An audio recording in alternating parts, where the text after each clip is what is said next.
Hermanos, Dios los bendiga, buenas tardes. Hoy me toca traerles la palabra, compartir este momento con ustedes. Vamos a empezar a orar, vamos a empezar a pedir la dirección de su Espíritu Santo para que Él nos muestre, nos revele aún más de lo que hoy podemos estar hablando, o de lo que yo hoy pueda decirles. Amén. Señor, te damos gracias en este tiempo, en esta hora, porque tu palabra, Señor, sigue circulando, sigue avanzando, sigue mostrando su poder, Señor, en cada hogar. Te pedimos que derrames tu bendición, que tu Espíritu Santo se pueda mover libre, puedas darnos el entendimiento para aferrarnos aún más a ti. Queremos que nos reveles cosas nuevas, Señor, en esta hora. Bendecimos tu palabra, bendecimos cada familia y te damos gracias por tu misericordia, Señor, en todo tiempo y en todo lugar. Tú sigues permaneciendo fiel y así lo harás por los siglos de los siglos. Amén. Vamos a estar leyendo un versículo en Zacarías capítulo 12, versículo 10, y dice así: y derramaré sobre la casa de David y sobre los moradores de Jerusalén espíritu de gracia y de oración, y me mirarán a mí, a quien traspasaron, y llorarán como se llora por hijo unigénito, afligiéndose por él como quien aflige por el primogénito. Vamos a tocar el tema de la gracia y cómo puede llevar al arrepentimiento del hombre, ¿no? Cómo puede llevar al arrepentimiento al hombre. Dice que derramará en la casa de David, en su pueblo, sobre los moradores de Jerusalén, de Israel, un espíritu de gracia y de oración, un espíritu de gracia que aún se mantiene vigente y eterno para ese pueblo y para su descendencia y su promesa de estar fiel con ellos para siempre. Y dice que mirarán a él, a quienes traspasaron, y llorarán como se llora por hijo unigénito. Vemos que el espíritu de gracia dará un entendimiento al pueblo de Israel, al pueblo judío, de lo que habían hecho, de lo que tuvieron, lo que hicieron en el pasado y de lo que habían negado, ¿no? Vamos a ver en el corazón de Dios la pasión que siente por Israel. Vamos a leer en Isaías 62, 1.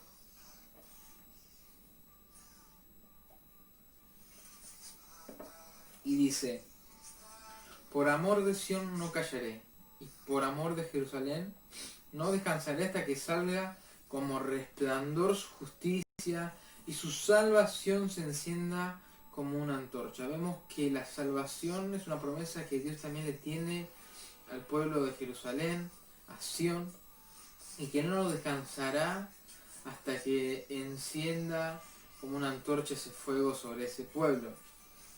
Vemos que muy comúnmente no hablamos sobre Israel, no tocamos el tema del pueblo de Dios. Vemos que a veces nos encontramos en nuestra lectura bíblica, nuestra lectura diaria, con dos errores teológicos que son comúnmente los que nos alejan, por así decirlo, de encaminarnos y de poder entender sobre Jerusalén.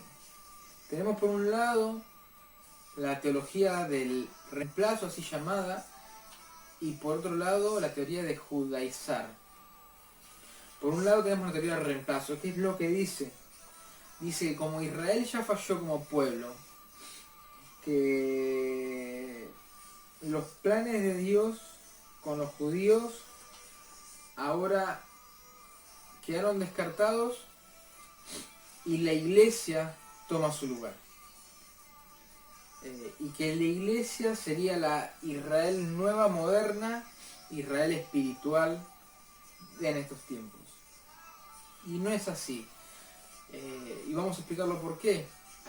A partir del siglo I, cuando los romanos tomaron la ciudad de Jerusalén, vemos que los judíos empezaron a esparcir por todo el mundo y que quedó destruida a manos de los romanos esa ciudad.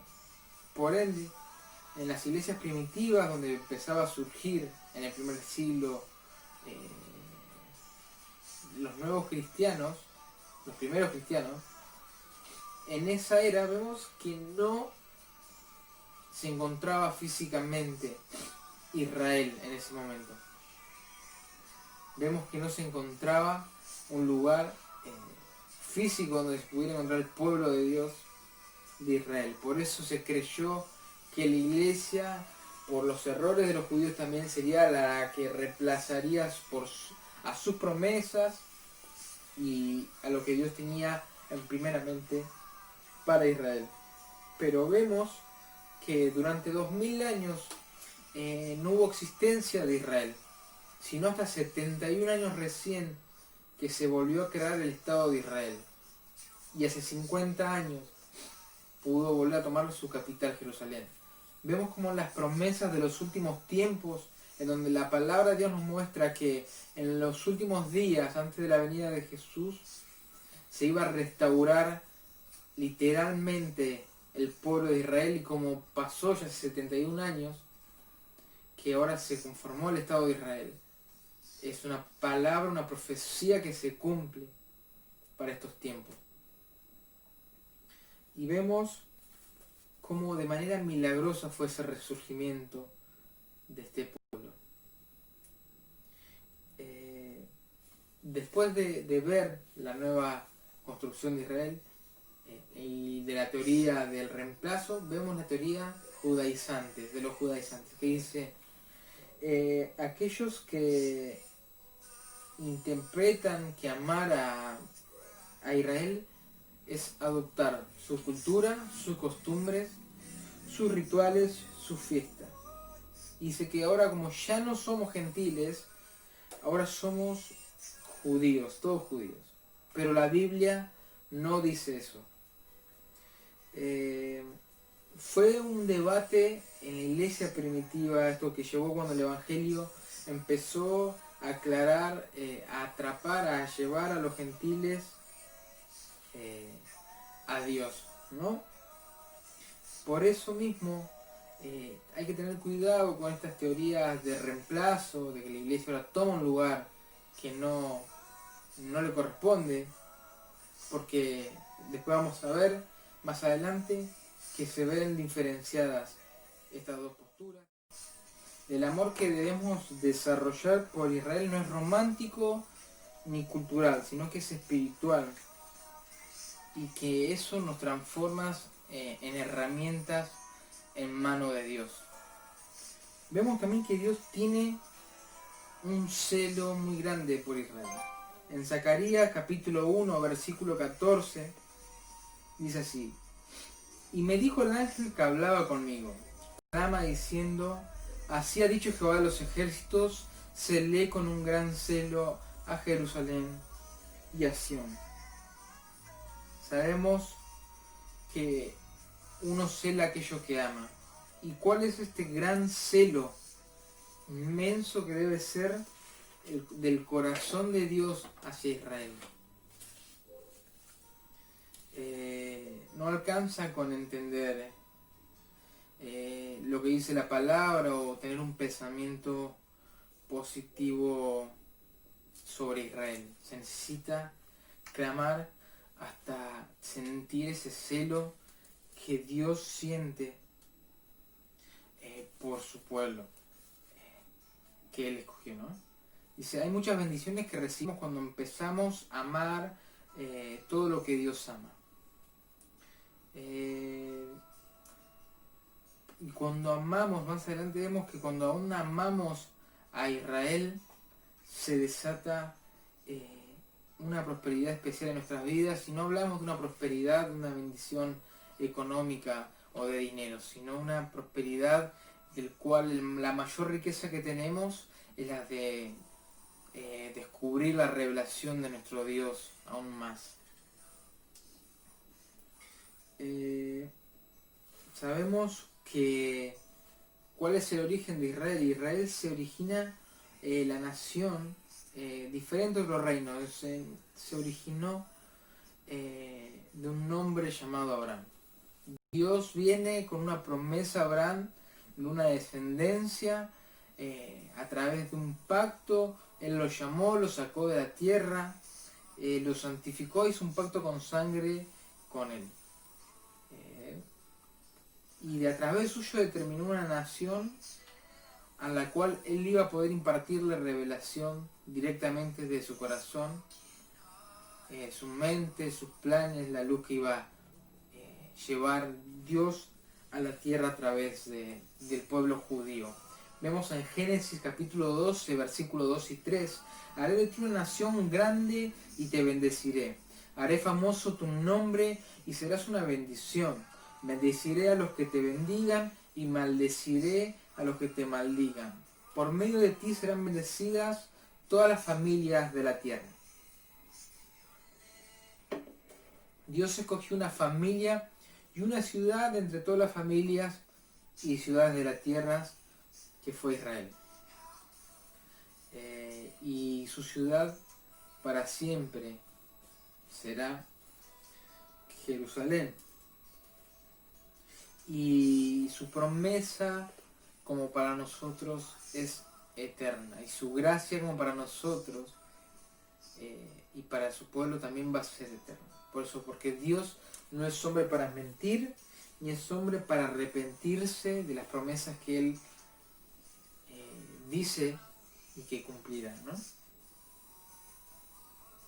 Cuando Dios hizo este pacto con Abraham, no escribió un acuerdo sobre hasta qué punto iba a permitir el error de su pueblo, sino que sería eterno y perpetuo.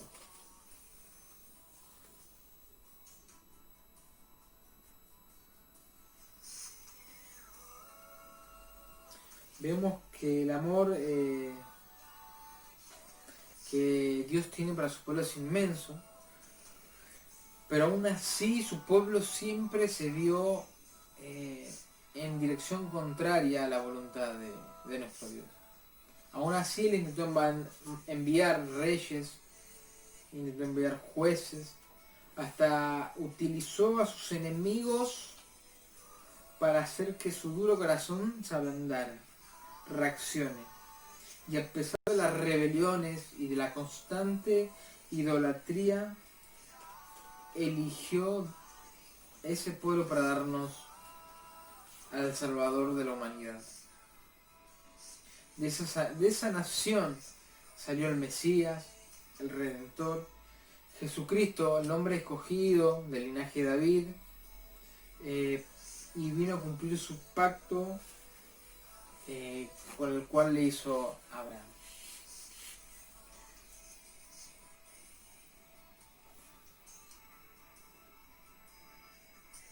Vemos que el pacto que hizo con Dios por las naciones es el de formar un solo pueblo. Esto lo dice en Pablo. Dice que ambos pueblos van a ser uno, una sola novia, una sola familia y un solo cuerpo. Vemos en Efesios capítulo 2, versículos del 11 al 18, para encontrar y ver la familia que el Padre siempre soñó. Por lo tanto, acordaos de que en otro tiempo vosotros, los gentiles en cuanto a la carne, erais llamados incircuncisión por la llamada circuncisión hecha con mano en la carne. En aquel tiempo estabais sin Cristo, alejados de la ciudadanía de Israel, y y ajenos a los pactos de la promesa que tenía primeramente con el pueblo judío, sin esperanza y sin Dios en el mundo. Pero ahora, en Cristo Jesús, vosotros que en otro tiempo estabais lejos, habéis sido hechos cercanos por la sangre de Cristo. Porque Él es nuestra paz, y acá prestar atención, que de ambos pueblos hizo uno, derribando la pared intermedia de separación, aboliendo en su carne las enemistades, la ley de los mandamientos expresados en ordenanzas para crear en sí mismos de los dos un solo y nuevo hombre, haciendo la paz y mediante la cruz reconciliar con Dios a ambos en un solo cuerpo, matando en ella las enemistades. Y vino y anunció las buenas nuevas de paz a vosotros que estabais lejos y a los que estaban cerca, porque por medio de él los amó los unos y los otros, tenemos entrada por un mismo espíritu al Padre. Dice que tanto los judíos como el pueblo gentil tenemos entrada al Padre por un mismo espíritu. Dice que Él derribó las enemistades y formó un solo cuerpo. De ambos pueblos hizo uno, que es el pueblo que Dios va a venir a buscar en su segunda venida. No habla de que destruyó uno y reemplazó a uno, sino que de ambos hizo un pueblo y que por un mismo espíritu tenemos entrada al Padre.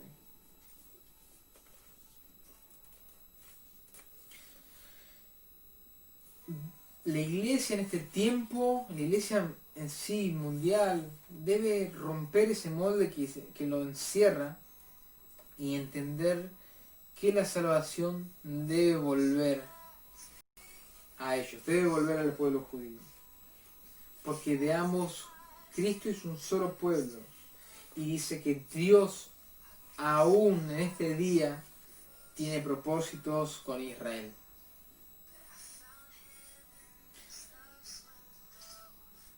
Vamos a ver si es verdad, como muchos piensan, que Dios desechó a Israel y que en estos días, aún así no se cumplen las promesas de Dios para con su pueblo judío. Podemos ver en Romanos 11, versículo 1 y 2, que dice: digo pues, ¿ha desechado Dios a su pueblo?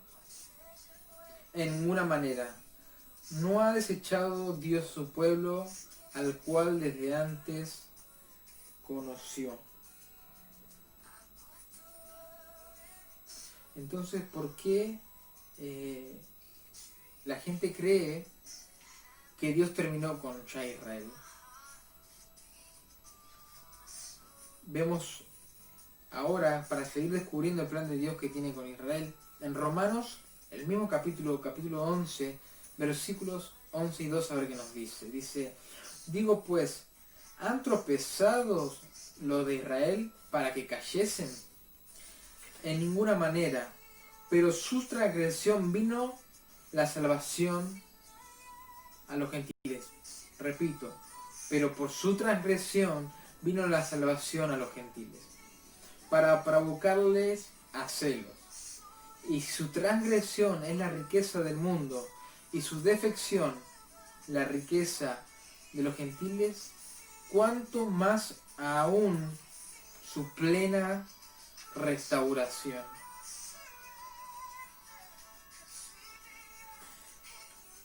Dice que su transgresión vino la salvación para nosotros. Vemos que lo que Dios nos muestra es que los gentiles van a despertar un celo de los judíos por la presencia de Jesús.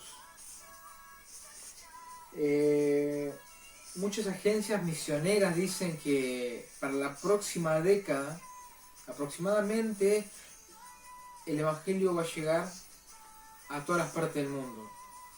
Va a depender, o va a ser por esfuerzos misioneros o por temas de globalización, pero aseguran que dentro de la próxima década todo pueblo habrá escuchado la palabra de Dios.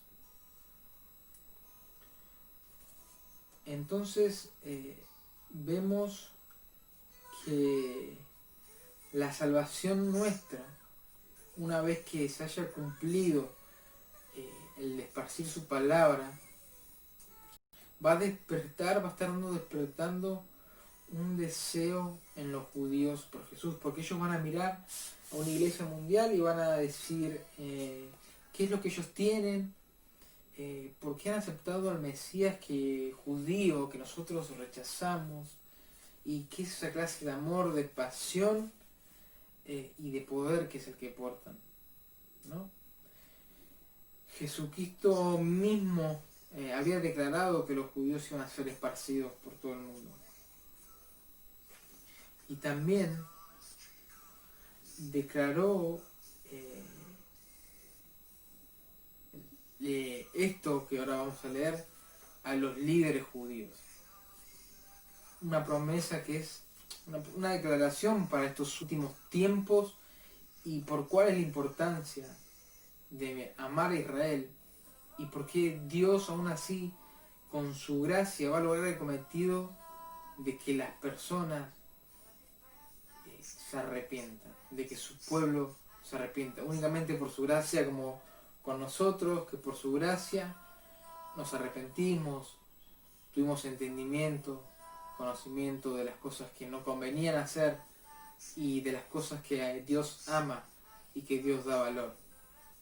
Jesús le dijo a los líderes judíos: porque os digo que desde ahora no me veréis hasta que digáis bendito el que viene en el nombre del Señor. Jesús declara que hasta que el pueblo judío no clame por Jesús, Él no volverá. Y para que esto suceda, la iglesia, nosotros debemos provocar ese celo a ellos predicándole el Evangelio.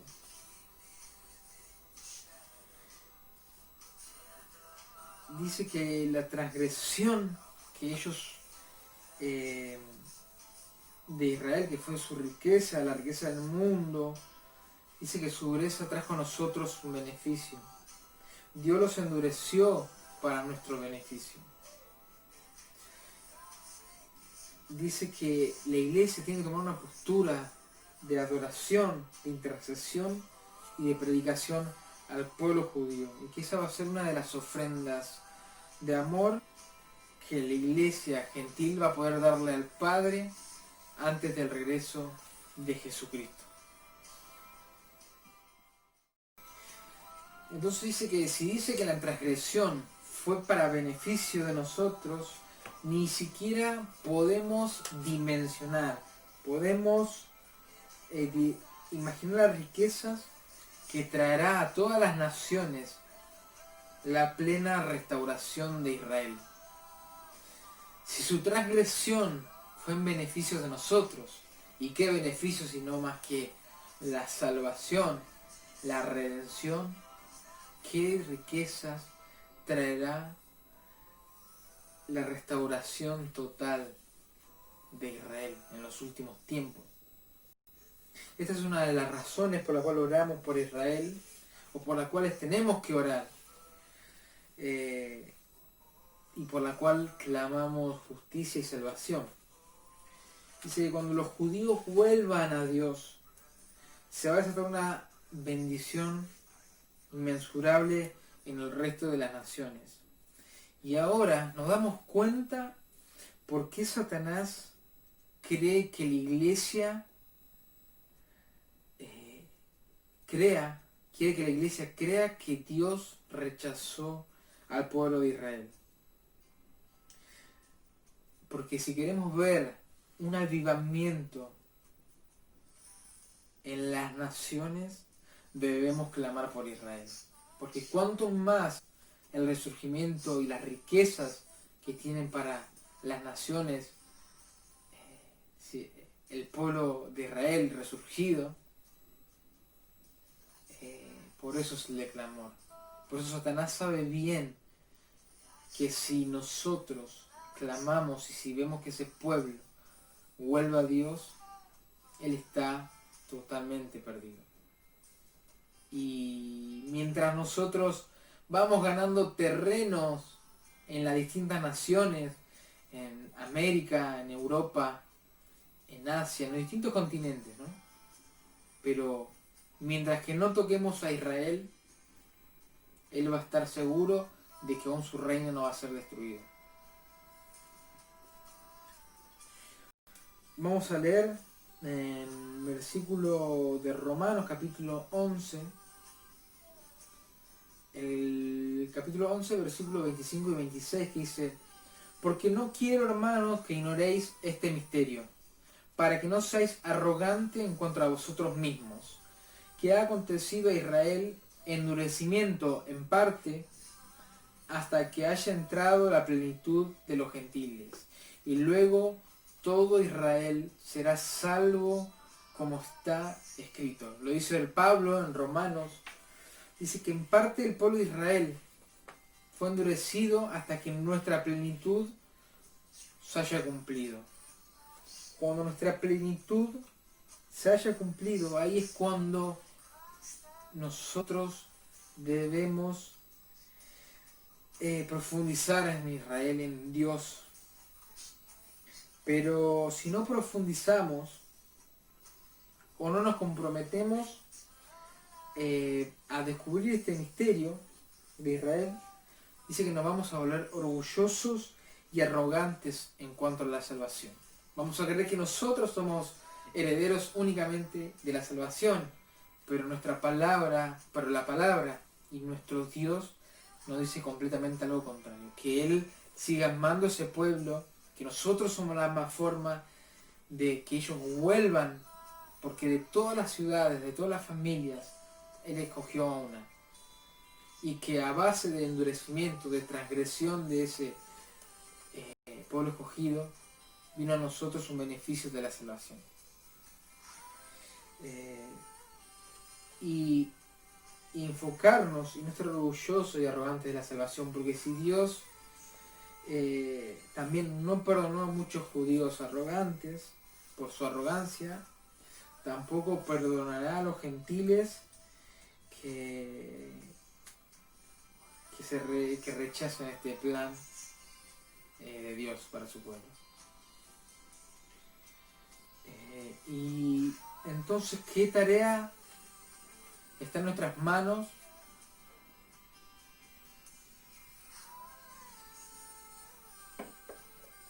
Sabemos que la redención únicamente es solo alcanzable por medio de Jesucristo.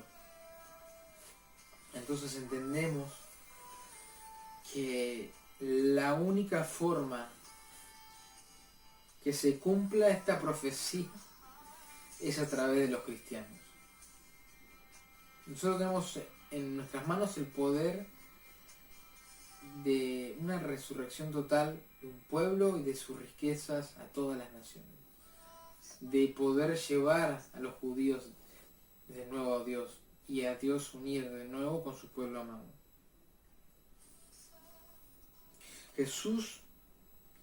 Jerusalén es la tierra donde Dios hizo el pacto con Abraham. Siempre fue el epicentro del reino de Dios. Fue el reino davídico, estuvieron los templos, fue la crucifixión en ese lugar, fue la resurrección, fue la primera comunidad apostólica y la primera iglesia primitiva. Todo sucedió ahí. Dice que el reino milenario de Jesús va a llevar a cabo y tendrá lugar su trono en Jerusalén. Por eso la importancia que Dios nos quiere hablar sobre Jerusalén, sobre Israel, por cómo tenemos que orar, ¿no? Porque eso, como empezábamos, la gracia, aún Dios sigue manteniendo su gracia. Y esa gracia es la que va a actuar en este pueblo y lo va a llevar al arrepentimiento, porque así está escrito. Dios ya tiene el final escrito. Dios ya tiene la culminación. Él siendo vencedor, nuestro Señor Jesús regresando, y nos demuestra en este pueblo que su gracia es para siempre y que su gracia, gracias a su gracia, nos vamos a llevar al arrepentimiento. Como nosotros ya, como dijimos, ya nos arrepentimos, así también el pueblo de Dios, el escogido, por el cual se van a desatar bendiciones inimaginables, necesita de esta gracia que hoy nosotros portamos para ellos poder arrepentirse y aceptar a Jesús. Que hasta que no digan que el Mesías vendrá o que clamen por Jesús, hasta que no se cumpla eso, Él no va a venir. Vemos que en los últimos tiempos hay muchas profecías que expresan la restauración de Dios sobre el pueblo de Jerusalén. Vemos que la cruz, que es nuestro punto de referencia del pasado, la segunda venida de Cristo, que es el futuro, ambos ocurren en Israel, más precisamente en Jerusalén.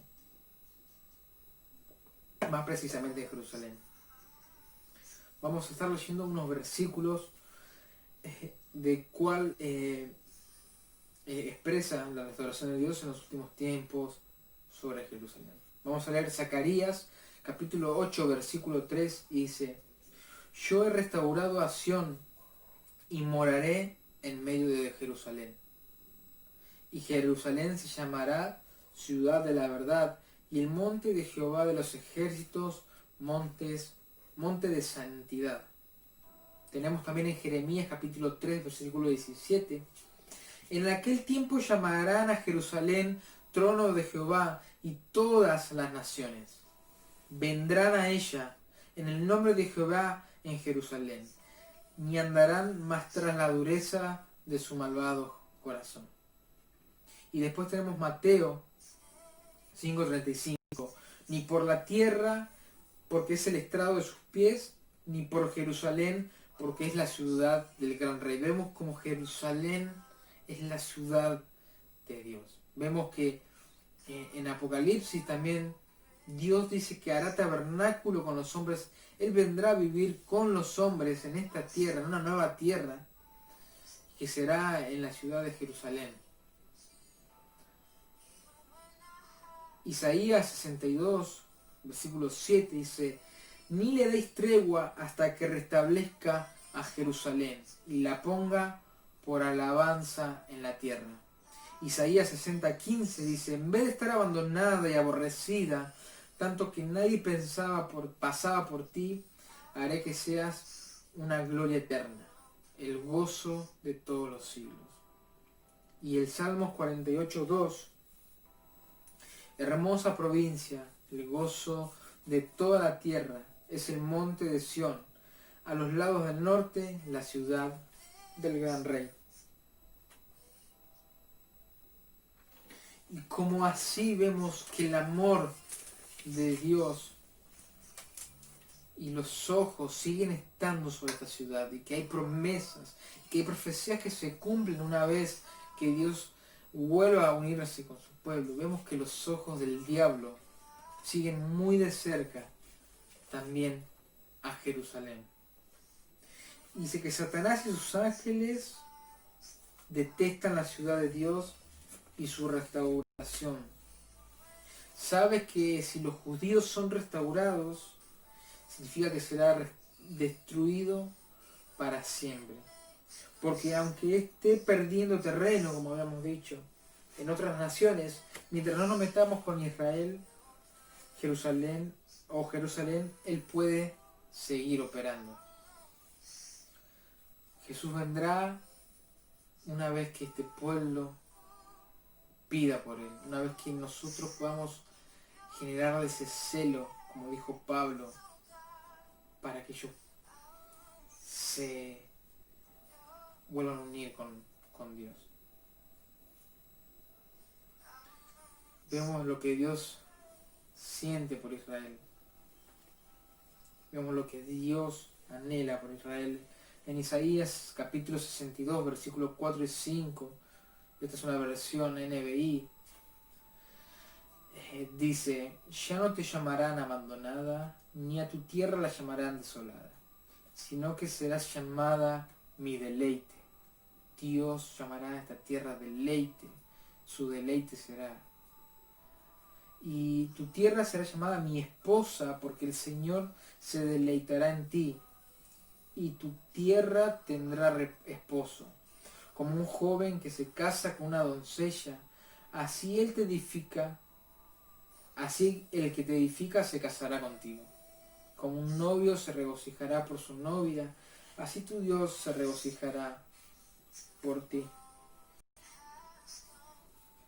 Un corazón conforme a Dios ama todo lo que Él ama. Por eso si Él ama a Israel, nosotros debemos amar a Israel. Porque su gracia es la que va a llevar al arrepentimiento. Va a derramar un espíritu de gracia y de oración en un tiempo preciso, una vez que ellos puedan ver, puedan creer en que en aquel que ellos desecharon era el verdadero Mesías y el que venía a traer salvación a este mundo.